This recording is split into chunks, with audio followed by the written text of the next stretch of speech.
Court will come to order, all rise. The case starts on Monday, June 29th, 2015. Hi, I'm Dr. Teresa Sievers. Dr. Teresa Sievers was due at work, and she didn't arrive. Teresa Sievers is found on her kitchen floor, dead. A pool of blood surrounds her head. She is cold to the touch. This is Dr. Teresa Sievers. High-profile doctor, did a lot of holistic medicine, and people, said that she was just a little spitfire, just a short little thing, and always wearing, 4-inch heels, clacking around. So let's get started. We got a lot of stuff to talk about. Ladies, remember when walking into a room meant turning heads? When I got into work that day, we were getting word that this 46-year-old doctor was dead. This beloved woman in our community had been brutally killed inside her own house. Mark and Teresa have been a couple since 2003 when they got married in a beachside ceremony in St. Petersburg. She was sort of the breadwinner, and he was the office manager at her practice, and he helped raise the kids. They had a trip planned to New York, and Teresa would fly home that Sunday night to be at work Monday morning. So on Sunday night, she comes back here to the Southwest Florida International Airport. She calls Mark, tells him she's safe, and then gets in her car and heads back to their house. 911, what is your emergency? I'm at a friend's house. Mark had a friend come and check up on her. He's out of town, and she's dead on the floor. And there's a hammer at the side, and she's bashed in the back of the head. It will later be determined that there are 17 impact wounds to her skull. Who would possibly want this feisty Florida doctor dead?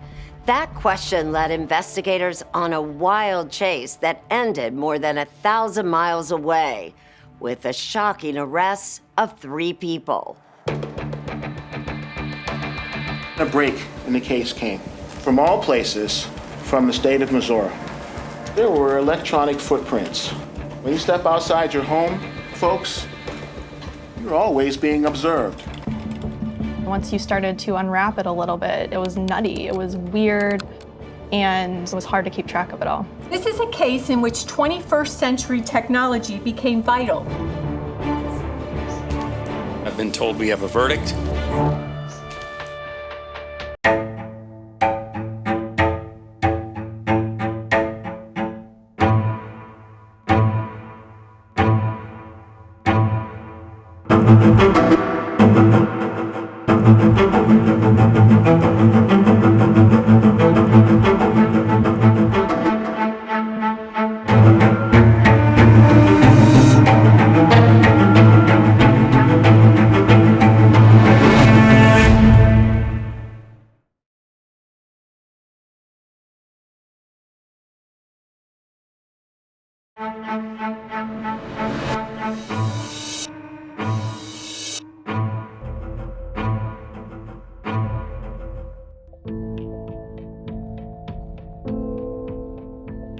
I think anytime there is a beautiful, successful woman who is murdered, that's sort of what society pays attention to, for better or for worse.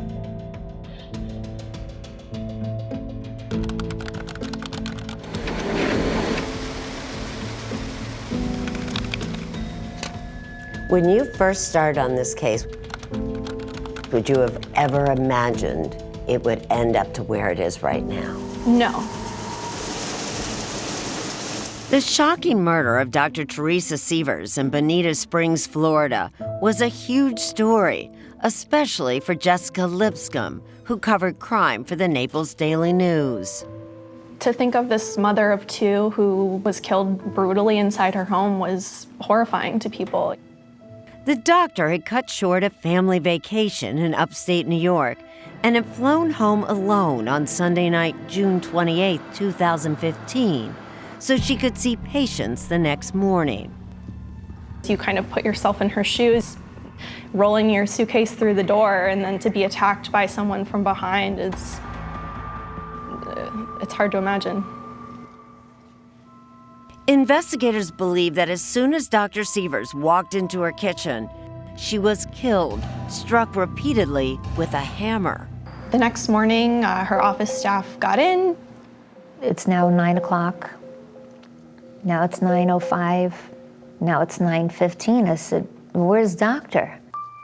Sandra Hoskins was Teresa Sievers' longtime medical assistant. I was texting back and forth trying to see if, where you at, and no response.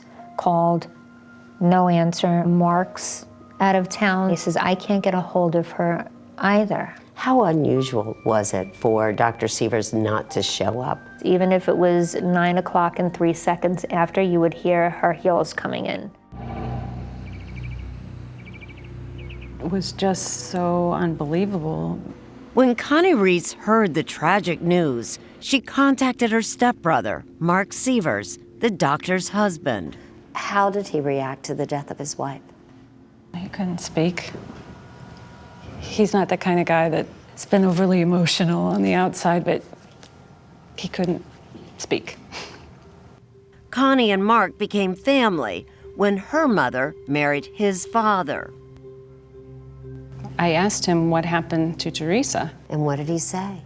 No idea.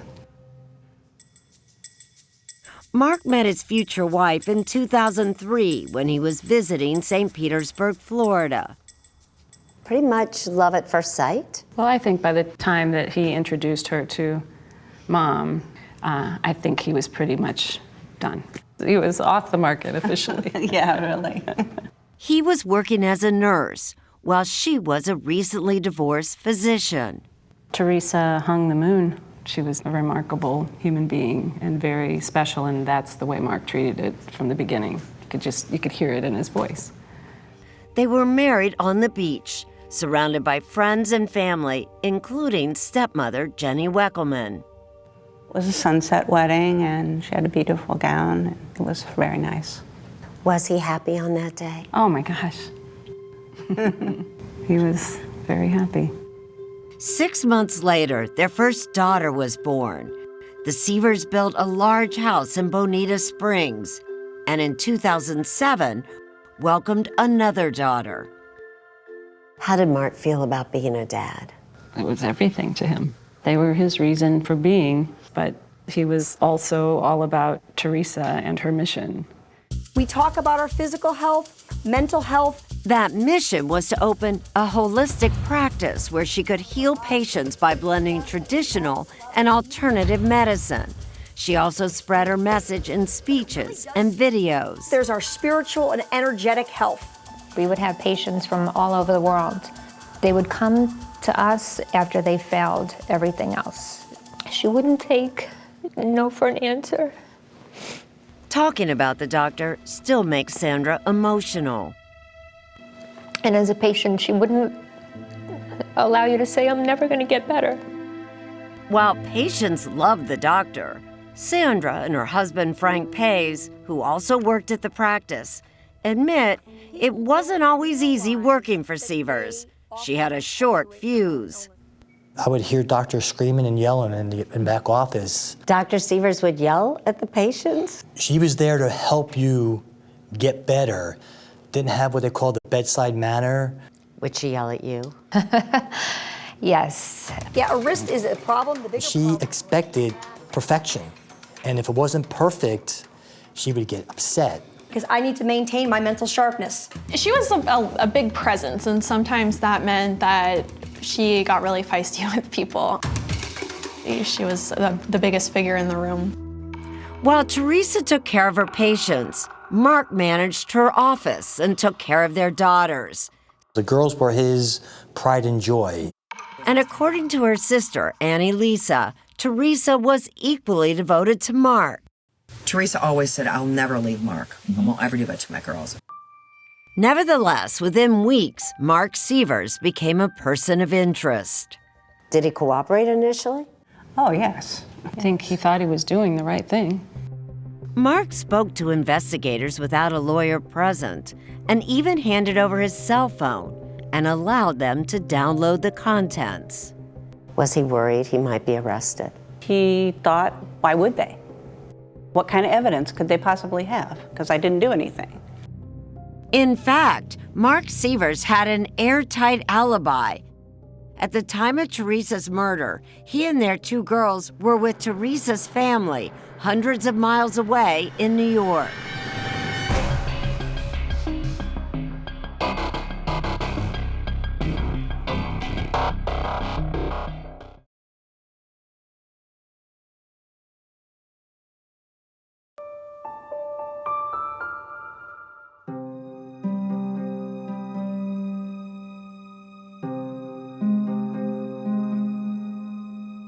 Eight days after Dr. Teresa Sievers was murdered, friends and family came together for her funeral, including Mark's stepmother, Jenny Weckelman.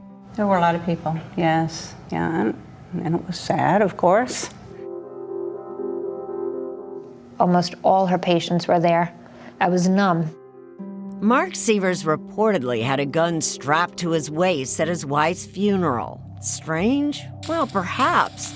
But her killer hadn't yet been arrested, and according to stepsister Connie Reese, Mark was on edge. He was very much in protective mode. When you say protective mode, what do you mean? Well, I think, he always keeps an eye and an ear to the ground, so to speak, and is aware of his surroundings, and, he was concerned for their safety. I think it was in the back of his mind that there might be some danger to his daughters because of what happened to their mother. It just didn't make any sense. Who would want the vibrant and dedicated Dr. Teresa Sievers dead? And why kill her with such anger and force? Could have been anybody. I really thought maybe it was just somebody that was in the area and broke in or something. There were signs of a forced entry, pry marks on a side door, but Mark's extensive gun collection and $40,000 in cash discovered inside the Sievers home hadn't been touched.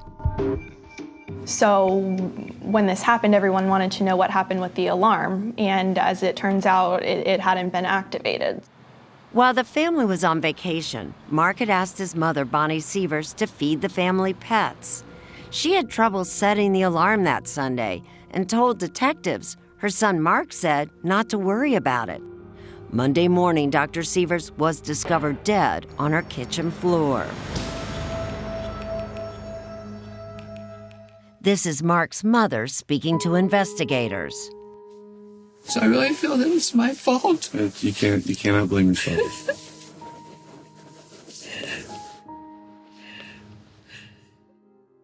Around the time of Dr. Sievers' murder, the internet was buzzing with reports about the suspicious deaths of other alternative doctors in the U.S. Did Mark think that her death might be connected with that? Yes, he did. But with no real evidence to make that connection, investigators turned their attention to the people who might have had an axe to grind with the energetic, often abrasive, Dr. Sievers. I think the theory that I heard was that maybe it was a patient. Obviously, they were interviewing all of her friends and family members, so it was pretty much like a wide open field of suspects at that point. Then, a surprising name emerged. In her police interview, Dr. Sievers' sister, Annie Lisa, said she heard Sandra Hoskins was a disgruntled employee. That's the same Sandra who seemed so upset by Dr. Sievers' death. You may not like your boss, but you don't badmouth them to patients that are coming in the doors, like Dr. Sievers. She's a bitch. I'm like, oh my God, they think I did it. Sandra, who claimed she had been treated harshly by Dr. Sievers in the past, had planned to hand in her resignation that very Monday the doctor was found dead. According to Sandra, the doctor told her she was bringing bad energy to the office. Now I know why I was not received very well at her memorial. Why would anyone think that you did this? That is shocking to me. A lot of the patients did know the way she treated me. And so people thought maybe you just had enough. Yeah. Sandra Hoskins was cleared when nearly 2 months after Dr. Sievers was murdered, there was a stunning break in the case.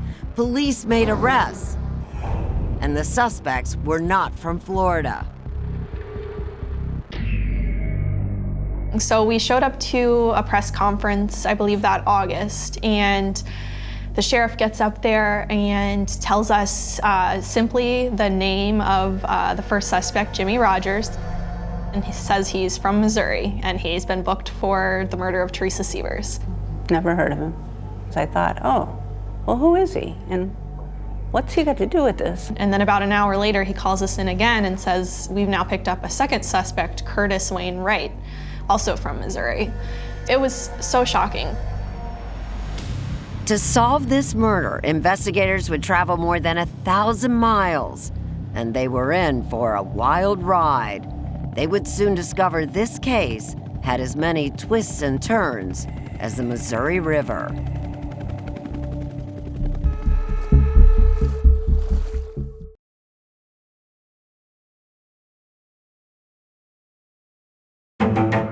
Tonight's 48 Hours will continue.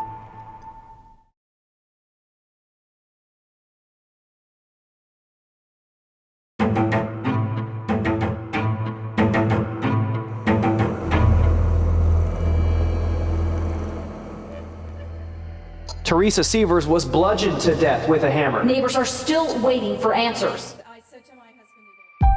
The 2 arrests for Teresa Sievers' murder, made 1,100 miles away in Missouri, seemed to come out of the blue. Mark's stepmother, Jenny Weckelman. Why? You know, what's going on? Just seemed like such a disconnect. No one had ever heard of the suspect, Jimmy Ray Rogers, but it was the mugshot of the other suspect, Wayne Wright, that struck everyone. He had an uncanny resemblance to the victim's husband, Mark Sievers. They look alike, yeah. At least in pictures, they look like twins. And that's when I started to believe, you know, that definitely there is not something right with Curtis Wayne Wright. As it turns out, Curtis Wayne Wright, he goes by Wayne, was no stranger to Mark's family. He was Mark's very good friends. From ages and ages, so I didn't believe it. I didn't. It just didn't make sense. Wayne and Mark had grown up together in Missouri. Wayne was at Teresa's funeral. He had celebrated Mark and Teresa's wedding with them. And just 2 months before the murder, Mark had been Wayne's best man at his wedding. Wayne was also a familiar face around the office. Did you two know Wayne Wright? How did you know him? He was the computer guy that looked just like Mark. Wayne would travel from Missouri to Florida to work on the computers in Dr. Sievers' office. How would you describe Wayne? He was geeky. All he wanted to do was get the computers up and running, focused. But to me, he just seemed like a very geeky creepster. Did he make you nervous? A little bit. I can't explain it. It's just a woman's intuition. How would you describe Mark and Wayne's relationship? They appear to be close friends? Yeah. He always said he's my brother from another mother. Yeah, that was his lingo. Back in Hillsboro, Missouri, Greg Bolin knew both Mark and Wayne when they both had hair. This here is Hillsboro Elementary School. This is where me and Wayne met for the very first time in 3rd grade. Greg Bolin remembers his high school classmate Wayne as a tech whiz, the kid voted most dependable, and as a fun guy to hang around with. He actually ran for and became our class president. Smart? Very smart. Quite honestly, he was one of the smartest people with computers that I ever met. But it wasn't long before Greg suspected Wayne Wright had a dark side. In 1996, Greg's brother Ronnie Bolin, a preacher, mysteriously disappeared. His body has never been found, and according to police, Ronnie was last seen with Wayne. Do you believe Wayne Wright killed your brother? Yes, I do. You have no question about that? I have no doubt in my mind. Greg believes the motive was money that Wayne owed Ronnie. Reporter Jessica Lipscomb. They found his car with the car keys still in the ignition in a car wash in St. Louis. Wayne has never been charged in Ronnie's disappearance, but he is listed in a police report as a person of interest. And Wayne's no stranger to the criminal justice system.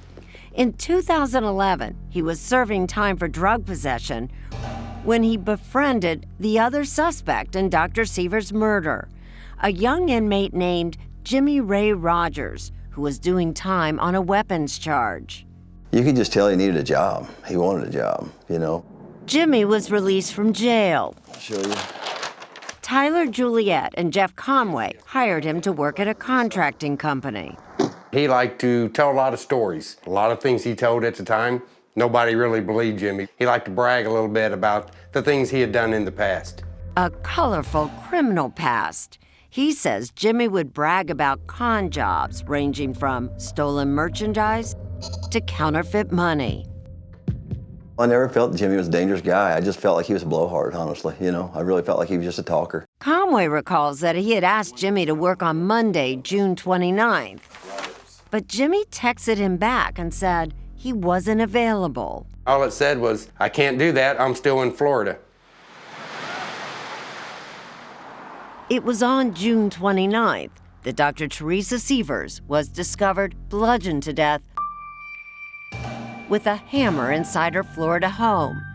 And it didn't go unnoticed to investigators that Jimmy Ray Rogers had a unique nickname. Supposedly, Jimmy Rogers' nickname was the Hammer, but I think that was more of like a self-given nickname. If you talk to some of his friends from high school, they say nobody really called him that. But I think maybe going to jail for the first time, you know, trying to make a name for himself, maybe that's something he sort of assigned himself to fit in.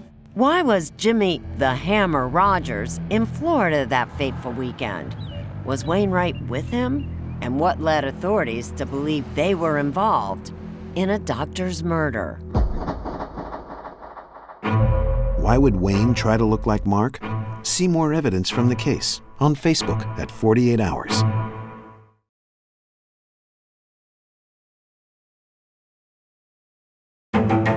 Tonight's 48 Hours will continue.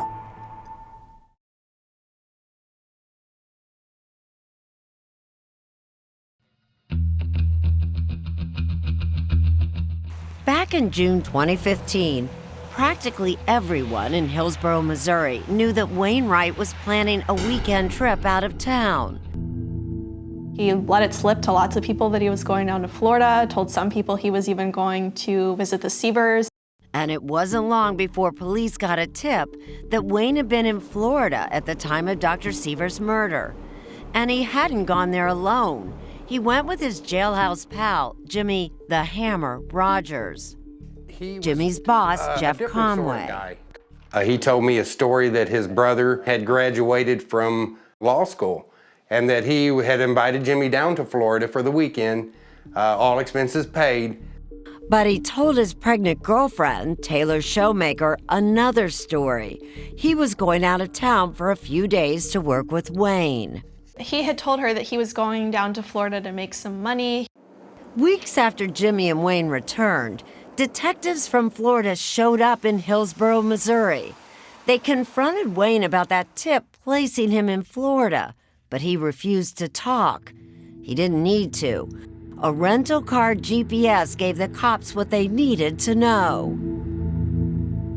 On the morning of June 27, 2015, Wainwright got into a rental car here in Hillsborough, Missouri, and then went to pick up Jimmy Ray Rogers. At some point, this address was put into the GPS, and then the two men took off for the 1,100-mile ride to Bonita Springs, Florida. After driving all day and all night on Sunday, June 28th, Wayne and Jimmy arrived at the Sievers home, the Bonita Springs address. It's all right there in the GPS, a digital footprint for investigators. When Jimmy and Wayne arrived around 6 a.m., authorities believe they turned off the house alarm. That may explain why Mark's mother, Bonnie, was so confused about the alarm system. I was not there at 6:09 in the morning. He was turned off at 6:09. Maybe someone was in there? That's what we're trying to work on. Oh my God. Then, according to the GPS, Jimmy and Wayne left the Sievers home and typed in another address for a Walmart to do some shopping. Obviously, looking at that security footage from the Walmart, they're able to pretty quickly determine that that's who was with Wayne. They made no effort to cover their faces, disguise themselves. They just waltzed through like they were anyone else. They bought, among other things, trash bags, flushable wet wipes, black towels, black shoes, and a lock-picking kit. They paid cash for their purchase with a $100 bill. After shopping at Walmart, Jimmy and Wayne continued using the navigation system, even to find the beach and soak up some sun. Does it make any sense that this guy who was so good with computers would have left such a trail? It does, but it doesn't. To a lot of people looking at it, it kind of makes it look like, you know, these guys were just dumb and dumber, but that's a lot of how he operated. After their beach trip, according to police affidavits, Wayne and Jimmy returned to the Sievers home, where they hung out for hours in the garage, waiting for an unsuspecting Dr. Sievers to arrive. In the early morning hours of Monday, June 29th, the GPS again shows Jimmy and Wayne on the highway, headed northbound for the 17-hour drive back to Missouri. The electronic trail would eventually lead detectives to Jimmy Ray Rogers' door. But like Wayne, he denied he had anything to do with the murder. But when police brought in Jimmy's girlfriend, Taylor Showmaker... Which means you're going to swear to tell the truth, the whole truth, and nothing but the truth, correct? Yes. What a story she had to tell. Jimmy Ray Rogers took his girlfriend Taylor for a ride right along here, Route 47 in rural Missouri. And along this road, he asked her to throw out parts of his cell phone, which he had smashed earlier, some gloves, and a jumpsuit. He said throw this in the river, and it took me a minute to click in.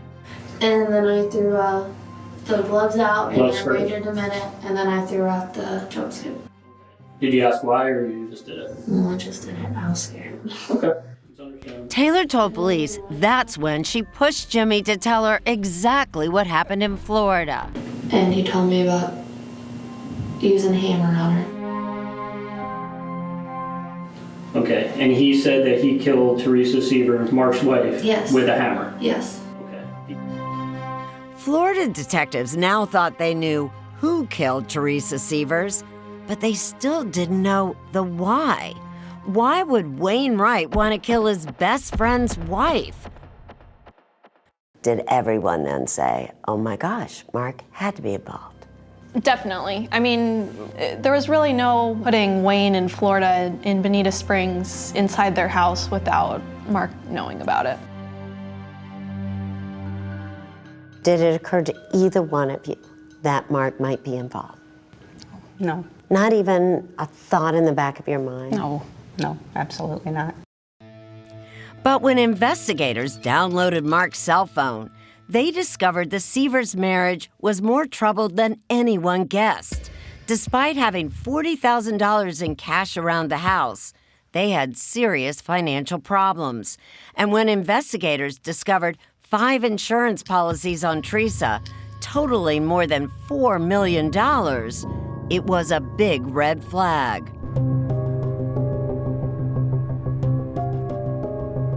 Jimmy's girlfriend had told police that Teresa's death was a murder for hire and that Jimmy was supposed to be paid $10,000.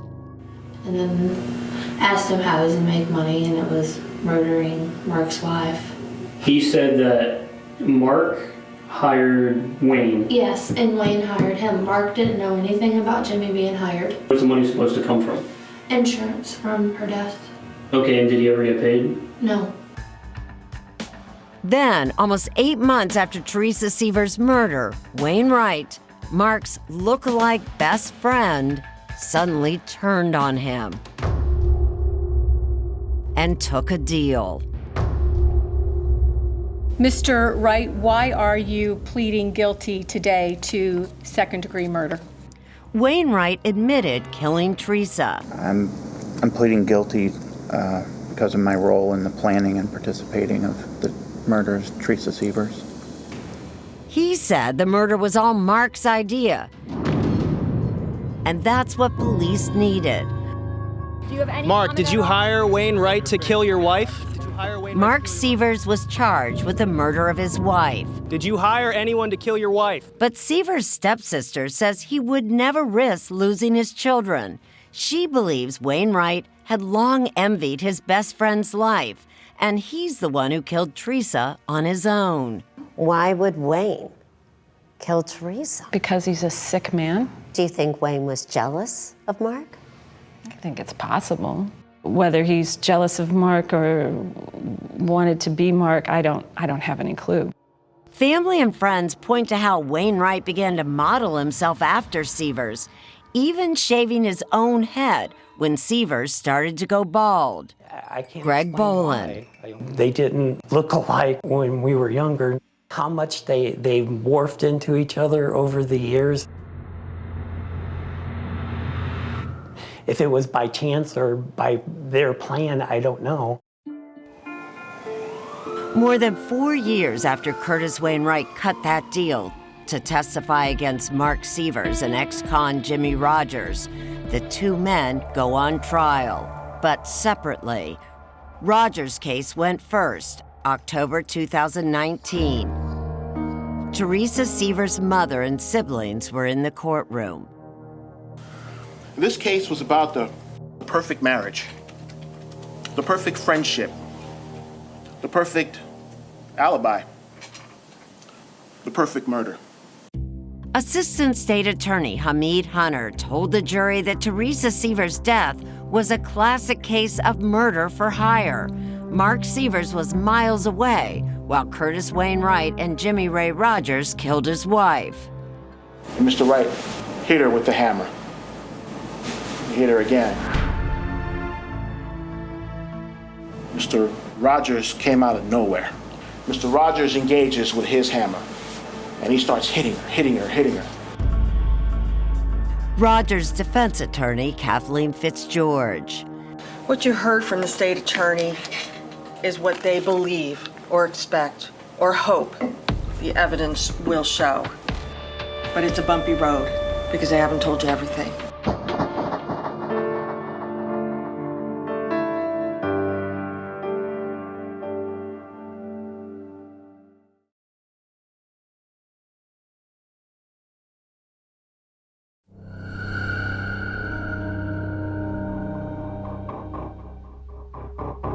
The state actually believes Teresa Sievers was killed with 2 hammers, but only one was discovered on the Sievers kitchen floor.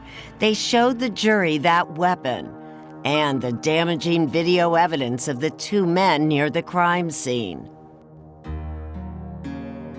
Is this how you found this jumpsuit when you took it into your custody on the side of the road in Cadet, Missouri? Yes. A fiber from the jumpsuit worn by Rogers was found on Teresa's body. This time the state calls Taylor Showmaker. Rogers' former girlfriend, Taylor Showmaker, appeared shaken when she entered the courtroom. She identified that blue jumpsuit. It's his jumpsuit. And told the jury Rogers confessed to her. And then asked him how, and he said with a hammer. Then the state called their star witness. Next witness. State calls Curtis Wright. In exchange for his testimony at both trials, Wright was allowed to plead guilty to second-degree murder and will spend 25 years in prison. Mr. Wright, who killed Dr. Teresa Sievers? I did, and Jimmy Rogers. How many times did you hit Dr. Sievers with that hammer? 3. Mr. Rogers came from somewhere and he started hitting her. What did he do? Just started hitting her over and over. How would you describe how he was hitting her? In a frenzy. Rogers did not testify, and his attorney, Donald McFarland, called no witnesses, but told jurors they should not believe Curtis Wayne Wright. Curtis Wright's the only one who ever hit that woman. And he's lying to you to save his own worthless skin. Jimmy didn't have a hammer. The jury was out nearly 2 days, and then... I've been told we have a verdict. Is the state ready? Yes, Your Honor. The defendant is guilty of second-degree murder. Rogers showed no emotion. He was sentenced to life in prison. And then, in November 2019, Mark Sievers went on trial for the murder of his wife. He spent much of the prior 3 years in jail, still denying he had any involvement, and his family was still behind him. Just haven't seen any evidence that makes any sense as far as Mark being involved. Both his stepmother Jenny and stepsister Connie vowed to support him through the trial. I will do everything that I can to be there. Are you nervous about it? Yeah. Yeah. Please be seated. Mark Sievers, charged with first-degree murder of his wife, appeared unfazed, even though he faced the death penalty. The same prosecutors who tried Jimmy Rogers will use much of the same evidence in front of a different jury. This is a case in which 21st century technology became vital. Cell towers, cell tower dumps, call detail records that allowed massive amounts of data to be sorted, organized, and searched. But Sievers' defense attorney, Michael Mummert, says all that evidence only points to Curtis Wright and Jimmy Rogers as the killers. Curtis swings that hammer. Bang! Right in the side of the head. Followed by another one across the bridge of the nose. Curtis says, I struck Teresa 3 times in the head with a hammer. But Jimmy did the rest. Testifying again is Jimmy Rogers' former girlfriend, Taylor Showmaker, now with a new look. She says her ex was promised a payday, but she can't connect Sievers to it. And did he tell you how much money he expected to be making from this? Yes. And what did he tell you? I think it was 10,000. The case again comes down to that star witness, Curtis Wayne Wright, who will now come face to face with his mirror image and once closest friend. Mr. Wright, who killed Dr. Teresa Sievers? Jimmy Rogers and I physically did it, but Mark Sievers was also involved in the planning. For several hours, Wright testified against Sievers, the man he affectionately called his brother from another mother. Why did you do it? I was asked to do it. By whom? Mr. Sievers.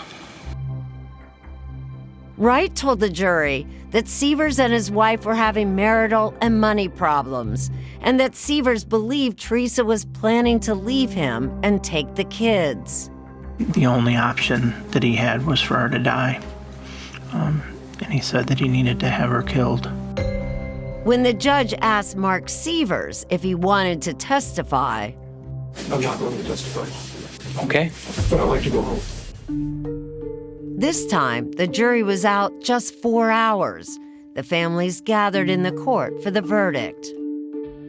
The jury find as follows as to the defendant in this case. Count 1, first-degree murder. The defendant is guilty of first-degree murder.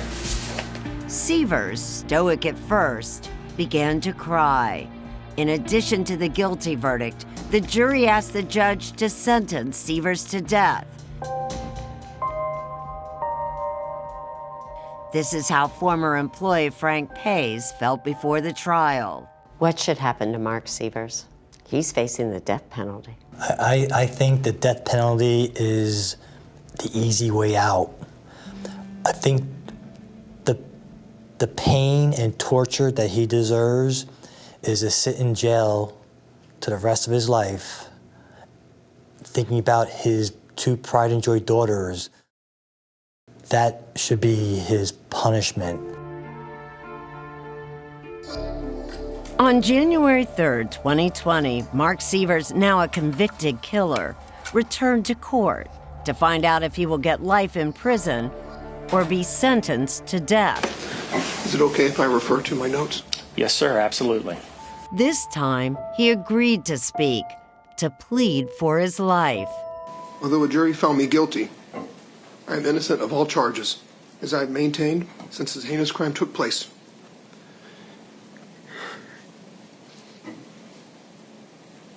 Our girls have tragically lost their mommy, and now they're about to lose their daddy as well.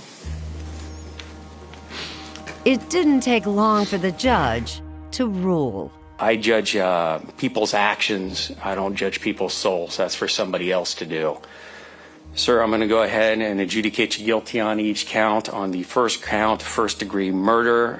It's the order of the court that you be sentenced to death, sir.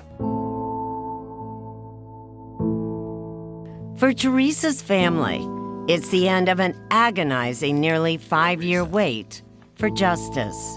This has been an incredible nightmare from the beginning. Teresa took down 3 guys that took her from us. She was my modern-day Mother Teresa. I always called her that because she always was trying to help people. Our focus now is to go on to take care of the girls and give them the love and support that they need. And we're glad that it's over.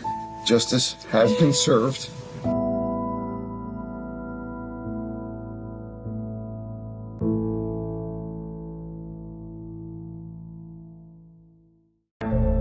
The Sievers children are being raised by Teresa's family. The judge denied Mark Sievers' request for a new trial. There's some questions that have to be asked and need to be answered. You rolling? Okay, this is the building. Let's move quickly. Peter Van Sant with CBS News. Here we go, do it. You flunked a polygraph test. I'm innocent. Do you still believe in your husband's innocence? Did you murder Yvonne Baldelli? What do you have to say to that? Do you believe that? No, I don't. Why didn't you help the police? Why did you buy that sledgehammer? Were you going to do some home improvement or were you buying a murder weapon?